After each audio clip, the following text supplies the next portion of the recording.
룻기 2장, 우리가 2장 전체를 다 살펴볼 건데 오늘 말씀 봉독은 2장 1절에서 3절까지만 하도록 하겠습니다.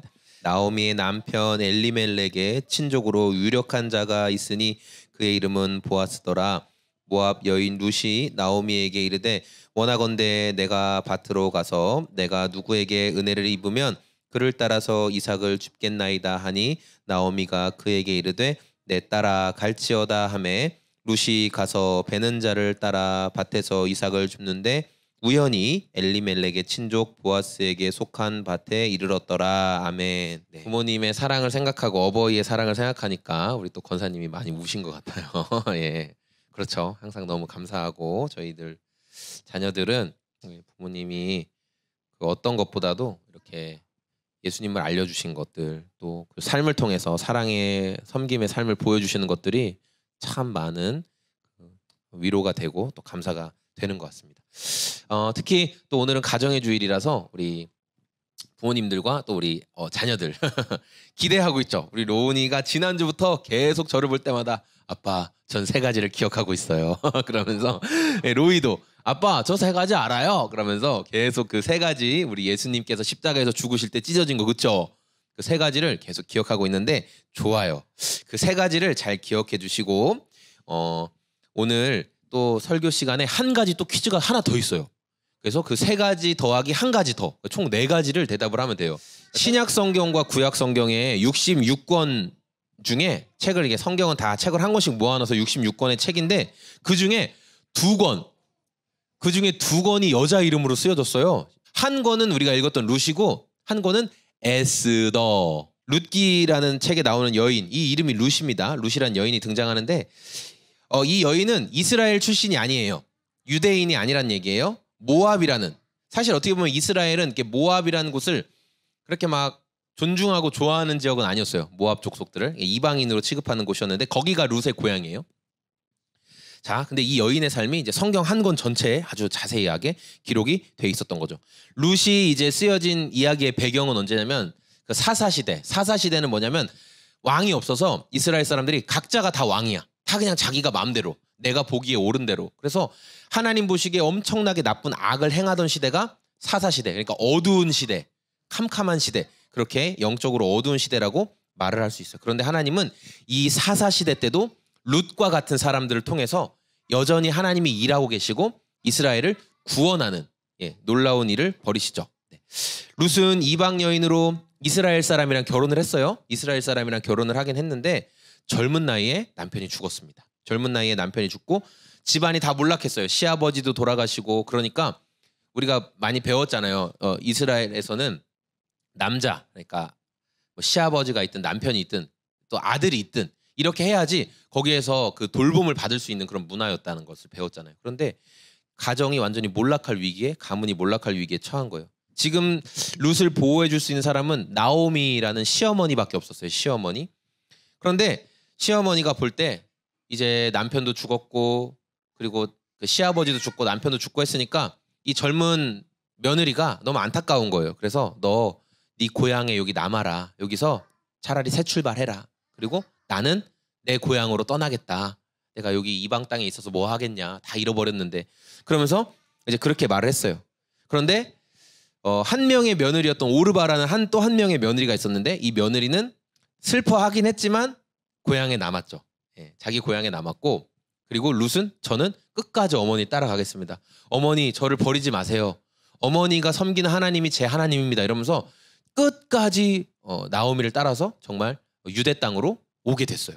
그렇게 돌아가라고 했는데도 하나님은 이렇게 가정이 무너진 것 같고 상황이 다 끝나 보이는 시대 가운데 룻과 시어머니 이 나오미를 통해서 그곳 유대 땅에서 이제 새로운 일을 하시는 것을 말씀을 통해 보여주세요. 룻과 시어머니 나오미 사이에 사랑과 엄청난 신뢰가 있었어요. 그래서 하나님 그들의 필요를 채워주시고 또 새로운 축복의 삶을 열어주셨죠. 그래서 이 룻의 가문에서 누가 나와요? 예수 그리스도가 태어나요. 이방 여인 룻은 예수 그리스도의 할머니예요. 위의 할머니. 와, 놀라운 일이 벌어진 거예요. 그래서 오늘 우리가 가정의 주일로 기념하는 오늘 이 룻기 말씀을 통해서 우리가 부모 자녀 간에 지켜야 할 가치가 무엇일까에 대해서 한번 좀 살펴볼게요. 자, 우리 오늘 첫 번째 룻기를 통해 발견할 수 있는 가정의 가치 뭐냐? 첫 번째는 자리를 지켜주는 거다. 자리를 지켜주는 거. 우리 2장 10절에서 12절 말씀인데요. 2장 10절부터 12절까지 같이 한번 읽어보겠습니다. 시작. 룻이 엎드려 얼굴을 땅에 대고 절하며 그에게 이르되 나는 이방 여인이거늘 당신이 어찌하여 내게 은혜를 베푸시며 나를 돌보시나이까 하니 보아스가 그에게 대답하여 이르되 내 남편이 죽은 후로 내가 시어머니에게 행한 모든 것과 내 부모와 고국을 떠나 전에 알지 못하던 백성에게로 온 일이 내게 분명히 알려졌느니라. 그러니까 룻기가 처음 시작할 때는 룻기가 처음 시작할 때는 어떻게 됐냐면은 그 땅에 큰 흉년, 그러니까 유대 땅에도 그렇고 큰 흉년이 들었다고 성경은 말씀하고 있어요. 그래서 살고 있던 유대 땅의 베들레헴을 떠난 거예요. 이방 땅 모압에서 이제 새 출발을 하려고 했었던 거예요. 그런데 안타까운 것은 이방 땅 모압에서 새로운 일을 기대했는데 엘리멜렉이라는 시아버지도 죽고 그리고 말론과 기론이라는 그 두 아들도 죽었어요. 그러니까 나오미라는 여인의 입장에서 보면 졸지에 남편도 죽고 아들 둘도 죽어버리는. 그러니까 두 며느리들도 그 이방 땅에서 결혼했거든요.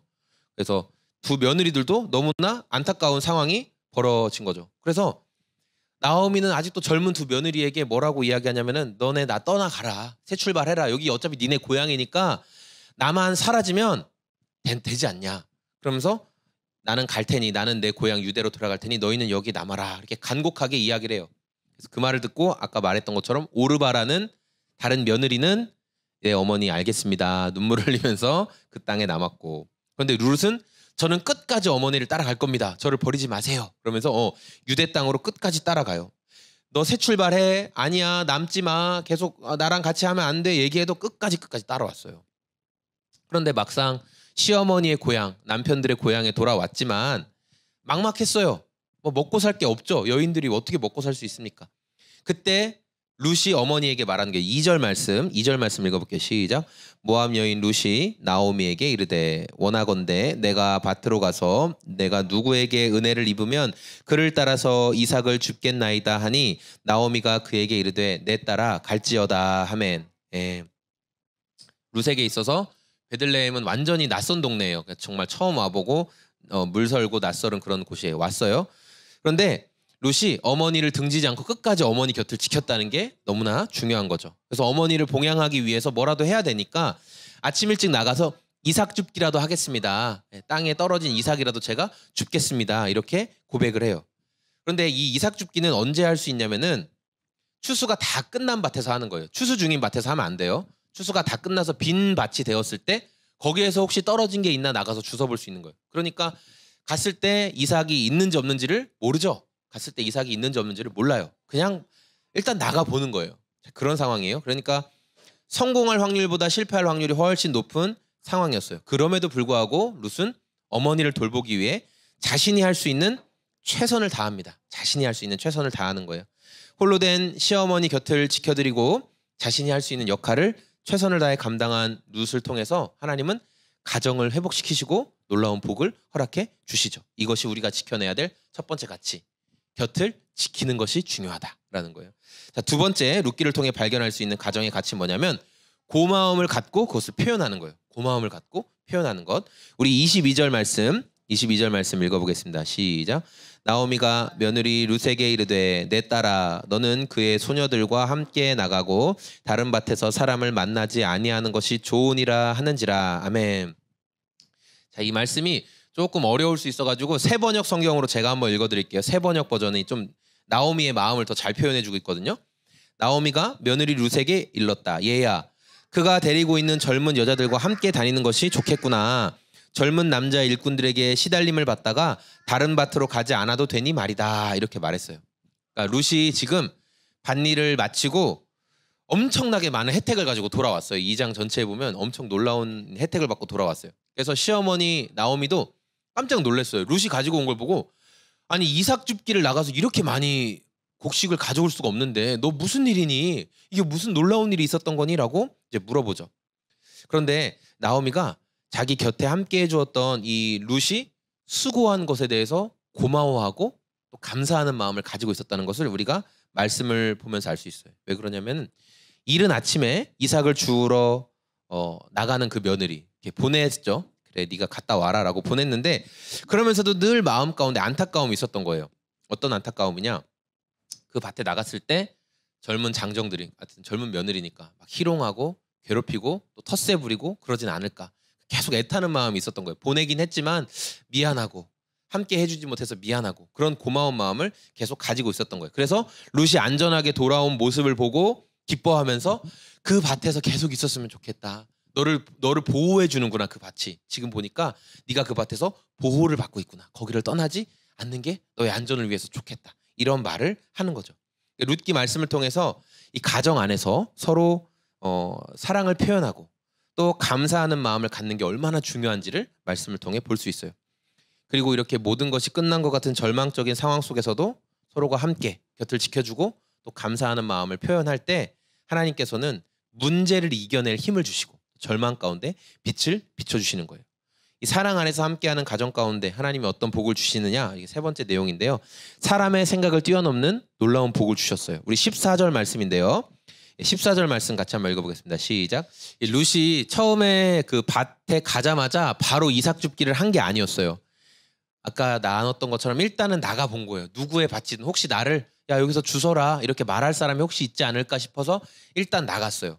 그래서 어떤 밭에서 지금 추수가 진행되는 걸 본 거예요. 룻은 몰랐죠. 거기가 보아스라는 사람의 밭인 줄 몰랐어요. 그런데 허락 없이 곡식을 주웠다가는 아까 말한 것처럼 그 일꾼 남자 청년들이 희롱할 수도 있고 쫓아낼 수도 있고 모욕을 줄 수도 있어요. 그래서 원어 성경에서는 보면 룻이 이삭 줍는 걸 허락할 때까지 계속 서서 기다렸다라는 그 표현돼 있어요. 그러니까 룻은 자기가 허락받을 때까지 계속 기다렸다는 거예요. 근데 그때 마침 보아스가 나와서 봤는데 룻이란 여인이 있었던 거예요. 그래서 그 일하는 일꾼들에게 저 여인이 언제부터 나왔냐 물어봤어요. 그러니까 일꾼들이 말해줬어요. 아침 일찍부터 나와서 지금 저렇게 계속 기다리고 있습니다. 그래서 보아스가 저 여인이 이삭 줍는 것을 허락해 주어라 이렇게 말을 하는 거죠. 그래서 그때부터 룻은 사람들 사이에 들어가서 일꾼들 사이에서 열심히 이제 이삭을 주었어요. 그리고 시간이 지나서 식사 때가 된 거예요. 우리로 말하면 이제 점심 먹을 참을 먹을 시간이 됐는데 중요한 거는 룻의 형편이 너무 어렵잖아요. 도시락 준비할 수 있었을까요? 당연히 준비 못했죠. 이삭 주우러 나온 것도 지금 어려운 일이었는데. 그런데 보아스가 어떻게 하냐면 룻 이리 오시오 이렇게 얘기해요. 그래서 지금 일꾼들, 인부들, 젊은 여인들, 인부들, 남자들 막 모여서 막 왁자지껄 먹고 있는데 자 여기 좋은 자리에 앉으시오 이렇게 얘기했어요. 앉아서 마음껏 먹을 수 있게 볶은 곡식, 좋은 곡식을 주고 또 우리로 말하자면 여기 초를 찍어서 주었다라고 하는데 이게 뭐냐면 우리로 치면 에너지 음료를 준 거예요. 포카리 스웨트, 파워에이드 같은 에너지 음료. 왜냐하면 땀을 너무 많이 흘리잖아요. 힘들잖아요. 근데 그걸 이게 식초 같은데 빵을 찍어서 먹으면 피로를 회복하고 이렇게 땀 흘린데 너무 도움이 되는 그런 특별한 에너지 음료도 이렇게 소스로 찍어 먹을 수 있게 주었던 거죠. 볶은 곡식도 충분히 나눠주고 특별한 음식도 대접해주고 편안하게 먹을 수 있도록 배려를 해줬어요. 이것만으로도 굉장히 사실 사랑을 많이 받은 거죠. 보아스의 사랑을 굉장히 많이 받은 거예요. 근데 이제 일이 시작할 때가 됐는데 보아스가 뭐라고 얘기했어요? 그 남자 일꾼들에게 이 여인이 너희들 곡식 배는 바로 가까이에서 곡식을 주울 수 있게 하고 심지어 곡식을 이렇게 한 다발 딱 배면 너희가 한 줌씩 뽑아서 땅에 일부러 흘려라. 그걸 빼서 흘리라는 거예요. 밭주인은 한 나락이라도 다 자기가 갖고 싶기를 원하겠죠. 그렇죠? 하나도 낭비되는 게 없기를 원할 거예요. 그런데 보아스가 뭐라고 얘기해? 한 줌씩 빼서 땅에 흘려주라는 거예요. 한 단을 크게 베면 거기서 한 줌은 땅에 흘려라. 왜? 보아스가 룻이 많이 주울 수 있도록 도와줘라. 그렇게 이야기하는 거예요. 이건 엄청난 배려예요. 사실 엄청난 배려를 해준 거예요. 타인의 밭에서 이삭을 줍는 거는 이삭 줍기가 다 끝나고 텅 빈 밭에서만 할 수 있는 그런 일이었어요. 그러니까 지금 추수가 한창 진행되는데 거기 옆에서 하면은 우리 사투리로 뭐예요? 걸구친다고 하잖아요. 그렇죠? 왜 여기 와가지고 방해를 하냐 하면서 혼나고 쫓아질 수밖에 없는 상황이었어요. 근데 한창 일을 하는 그 옆에서 이삭을 주울 수 있도록 도와준 거죠. 이렇게 곡식단 사이에서 룻이 이삭을 주울 수 있도록 배려해주고 또 이 여인을 괴롭히지 말고 보호해줘라. 이 여인이 언제든지 우리 밭에 와서 이삭을 주울 수 있게 해줘라 하면서 보아스가 엄청난 호의를 베풀어줬어요. 우리 17절부터 18절 말씀 2장 17절 18절 읽어보겠습니다. 시작. 룻이 밭에서 저녁까지 줍고 그 주운 것을 떠니 보리가 한 에바쯤 되는지라 그것을 가지고 성읍에 들어가서 시어머니에게 그 주운 것을 보이고 그가 배불리 먹고 남긴 것을 내어 시어머니에게 드리매. 아멘. 이제 룻이 잔뜩 주워온 그 단을 거기서 곡식을 떨었어요. 그러니까 보리가 한 에바쯤 됐대요. 여러분 한 에바가 얼만큼 되냐면 우리 지금 무게로 환산하면 최소 12kg, 최대 23kg. 그러니까 여러분이 밭에 나가서 이렇게 사람 손으로 이삭 줍기를 했는데 10kg짜리, 12kg짜리 쌀 한 푸대를 하실 수 있겠어요? 그만큼 주울 수 있겠어요? 알곡을? 그러니까 엄청나게 많이 주운 거예요. 말 그대로 그렇게 갈퀴로 끌어 모아도 못 주울 만큼 엄청나게 많은 이삭을 땅에 그냥 막 뿌려준 거예요. 마음껏 가져갈 수 있도록. 이뿐만 아니죠. 그리고 넉넉하게 아까 그 볶은 곡식을 점심에 대접해줬잖아요. 이 넉넉한 볶은 곡식을 보아스가 집에 싸갈 수 있도록까지 해준 거예요. 근데 이제 원어적인 성경에서는 룻이 먹고 남은 것을 싸왔다라는 표현도 되지만 룻이 먹으면서 이미 어머니를 나오미를 생각해서 따로 빼놨다. 그녀를 위해서 따로 준비했다. 이런 표현도 되더라고요. 그러니까 일하러 나온 룻은 지금 좋은 것, 맛있는 걸 보면서도 늘 어머니를 생각하는 거예요. 아, 이거 우리 어머니가 좋아하실 텐데. 아, 이거 우리 어머니도 이거 꼭 같이 드셔야 되는데 하는 그 사랑의 마음이 끊임없이 있었던 거예요. 근데 이게 어디서 시작됐어요? 보아스의 배려가 있었기 때문에. 보아스의 놀라운 배려가 있었기 때문에. 이방 땅에 살다가 또 어머니의 땅으로 왔어요. 근데도 너무 낯설고 물선 곳이죠. 힘들고. 자기는 처음 온 곳이고. 근데 거기에서 첫 번째 환대를 이렇게 놀랍게 받은 거예요. 보아스를 통해서 놀라운 환대를 받게 됐죠. 희망이 끊어진 것 같은 상황 속에서 하나님의 놀라운 은혜가 이제 시작되고 있었다라는 거죠. 이제 오늘 말씀을 정리할게요. 나오미와 룻은요, 절망적인 순간에도 곁을 떠나지 않고 서로에게 힘이 되어 주었습니다. 좋은 것을 대할 때, 좋은 것을 볼 때도 항상 가족을 생각했어요. 아, 이거 우리 가족 누가 참 좋아할 텐데, 우리 시어머니가 이거 꼭 드셔야 되는데, 이런 생각을 했다는 거예요. 성경은 우리에게 이렇게 말씀하셔. 내 부모를 공경해라. 분명히 말씀하셨어요. 부모를 존중하고 그분들의 그 경험과 경륜을 존중해 드려라. 너희들이 의견을 어떤 거 선택할 때 그분들이 하신 말씀을 분명히 잘 듣고 참고해라. 이렇게 말씀하고 있어요. 서로를 생각하는 아름다운 마음을 잃어버리지 마라. 성경은 우리에게 분명히 가르쳐주고 계십니다. 이제 이 생이 끝난 것 같고 절망이 찾아온 궁핍한 상황 속에서도 서로를 생각한 룻과 나오미, 며느리와 시어머니, 그러니까 우리가 가정이라고 대표할 수 있는 이 모습 가운데 하나님이 이제 은혜의 문을 열어주신 거예요. 나오미는 슬픈 마음을 가지고 찾아왔어요. 이름도 바꿨죠. 나오미 아니야. 나는 마라야 마라. 쓰다. 내 마음이 쓰다. 독이다 독. 이런 마음으로 자기 이름까지 바꿀 정도도 남편도 죽고 두 아들도 죽어버린 그 상황을 괴롭게 느끼고 있었어요. 그런데 자신의 돌아온 고향에서 그리고 유력자였던 아주 그러니까 좀 재산도 많고 풍족했던 하나님이 보아스를 준비시켜 놓으셨던 거예요. 그리고 보아스는 이 우리가 아까 말씀에서 읽어봤잖아요. 룻이란 여인이 어떤 여인인지를 알았어요. 네가 그 이방 땅에서 낯선 땅으로 와서 네 어머니를 어떻게 섬겼는지를 내가 이미 알고 있다. 이렇게 이야기를 하잖아요. 하나님이 보아스의 마음을 준비시키신 거예요. 그녀를 돌봐줄 수 있도록. 사랑의 마음을 주신 거죠. 이렇게 하나님께서는요. 부모님을 사랑하고 섬기는 룻에게 그리고 서로를 사랑하는 그 가정 가운데 놀라운 은혜를 베푸신다. 이거 우리가 너무 당연히 아는 거잖아요. 가정이 서로 배려하고 화목한 가정은 잘 될 수밖에 없는 거예요. 문제를 이겨나가니까. 근데 뭐 서로 사랑하지 않고 화목하지 않은 가정은 뭘 많이 가진 것 같아도 필시 망하죠. 반드시 망합니다. 그러나 뭐가 우리가 세상적으로 볼 때 가진 게 없어도 화목하고 배려하고 인내하는 가정은 반드시 하나님의 복이 함께 하는 거예요. 수많은 가정이 깨지고 해체되는 현실을 우리가 살고 있어요. 우리 상황은 지금 그렇습니다. 가정마다 뭐 둘러보면 아프고 힘든 사연들이 너무너무 많습니다. 우리가 가정의 주일로 오늘 기념하면서 말씀에 기록된 룻과 나오미의 서로를 향한 사랑을 기억해야 돼요. 이 사랑은 어떻게 시작됐냐? 보아스를 통해 시작됐죠. 그런데 그 보아스의 마음을 누가 준비시켰냐? 하나님께서 준비시켜줬죠. 그러니까 예수님을 믿는 우리는 하나님께 먼저 받은 놀라운 사랑이 있는 거예요. 이 사랑을 기억하면서 가족 간에 서로 간에 이 사랑의 마음을 흘려보내고 기억해야 되겠습니다. 오늘 말씀이 우리에게 알려주는 이 아름다운 가치, 부모는 자녀에게, 자녀는 부모님에게 이 아름다운 가치를 지켜내고 또 다음 세대들에게 가르칠 수 있는 우리 저와 모든 성도님들의 삶과 또 가정이 되기를 소망합니다.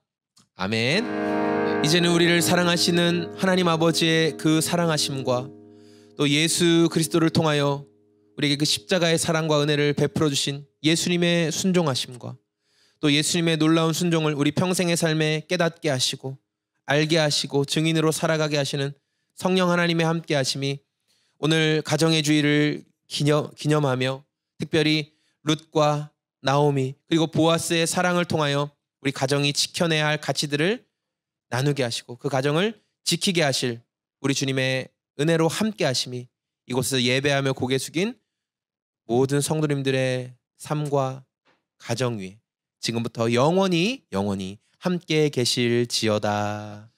첫 번째 퀴즈는 바로 예수님이 십자가에서 죽으실 때 찢어진 것 3가지입니다. 말할 수 있는 사람 손 드세요. 3가지 얘기해 보세요. 시작. 겉은 바위, 하나님의 몸. 와, 예수님의 몸 정답입니다. 자, 그리고 오늘 퀴즈 한 가지. 성경의 66권 중에 여자 성도님의 이름으로 기억된 2가지 책은 무엇일까요? 에스더 룻기. 에스더 룻기 정답입니다. 우리 교회에서 준비한 선물을 드리겠습니다. 우와. 자, 이제 두 번째 할 사람 나오세요. 로이. 자, 로이도 형이 한 대답 잘 기억했죠? 예수님, 로이 심장이 쿵쾅쿵쾅 뛰고 있어요. 자, 예수님이 십자가에서 죽으실 때 찢어진 것 3가지 말씀해 주세요. 커튼이랑 돌이랑 예수님의 가슴. 오, 딩동댕. 첫 번째 퀴즈 맞췄고요. 자, 두 번째 퀴즈. 성경에 기록된 여인의 이름으로 기록된 2가지 성경책 이름은 뭘까요? 에스더, 루카, 룻기. 딩동댕. 에스더 룻기 정답입니다. 로이에게도 선물 주세요. 자, 받으세요. 축하합니다. 예수님이 십자가에서 죽으실 때 찢어진 거 3가지 이야기해 주세요. 페드로, 오. 커튼, 바위. 파리, 예수님의 몸. 에스리의 몸. 오호. 자, 그리고 오늘 두 번째 퀴즈. 성경에 나온 여성의 이름으로 기억된 2가지 책 이름은 무엇일까요? 두께, 에스더. 딩동댕. 우와. 자, 축하해요. 우리 이번에는 우리 어른 성도님들께 드리는 퀴즈예요. 자, 선물 저기 좀 준비해 주시고. 자, 우리 할머니 할아버지께 드리는 퀴즈입니다. 자, 두 분이 같이 얘기해 주시면 됩니다. 자, 두 분이 같이 얘기해 주시면 돼요. 자, 성경에 기록된 여성 성도님들의 책 이름 2권은 뭘까요? 딩동댕. 자, 선물 나눠드리겠습니다.